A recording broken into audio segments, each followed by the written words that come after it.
Motorola injects the Razr Ultra 2025 with bigger hardware upgrades that makes the flip style phone more powerful than anything else prior to it, all while deepening its experience with Moto AI. However, this is all amounts to a steeper cost. Motorola had two back-to-back successes with Razr Plus 2023 and Razr Plus 2024, so the company is clearly on the right path when it comes to making some of the best foldable phones around. This year, however, Motorola is shaking up the lineup by introducing three new models: the Razr 2025, the Razr Plus 2025, and Razr Ultra 2025. The Plus is no longer the premier flagship model in the lineup, as the new Razr Ultra 2025 now occupies that top position, boasting a more powerful chipset, a bigger battery, more storage and RAM, a larger main display, Moto AI features out of the box, and more. However, it commands a higher cost that catapults it into flagship territory alongside phones like the iPhone 16 Pro Max and Galaxy S25 Ultra. That's why I want to explain what kind of value this new ultra affordable offers despite costing more with my Motorola Razr Ultra review. I wasn't a fan of the switch Motorola made with the Razr Plus 2024 since it dropped the ultra-wide camera in favor of a telephoto one with 2x optical zoom, but I'm glad that Motorola has gone back to that setup with the dual camera setup on the Razr Ultra 2025, which consists of a 50 megapixel main camera paired with a 50 megapixel ultra-wide camera. Flip phones such as this are meant for blogging, so ultra-wide cameras are valued for this exact reason when it's paired with the outer screen for recording video. While there is an upgraded 50 megapixel selfie camera embedded into the main display, I still love being able to use the better rear cameras paired with the outer screen. This makes selfies and vlogging much easier.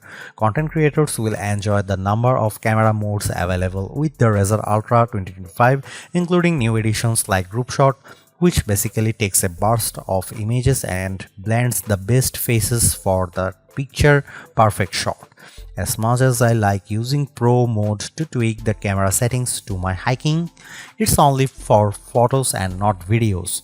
Plus, it's missing a portrait video mode that other similar priced phones offers.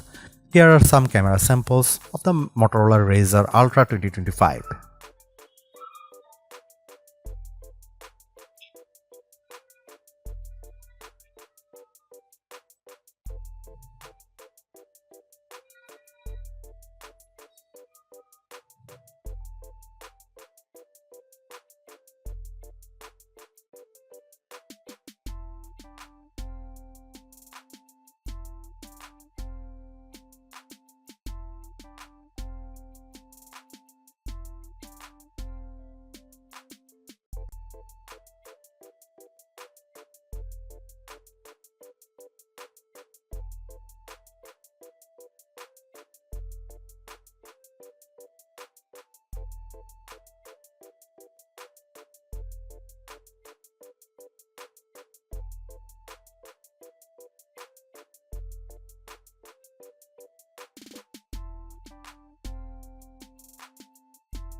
I have yet to commit long term to using a flip style phone, but the Motorola Razr Ultra 2025 is making a strong case to make me ditch my Galaxy Z Fold 6.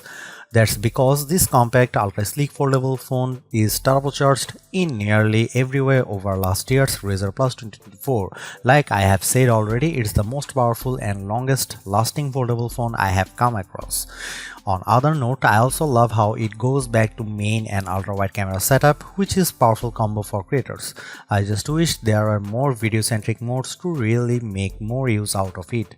At the same time, the new Moto AI features help to diversify its experience, but it doesn't come close to matching the robust set offered by the Galaxy Z Flip 6.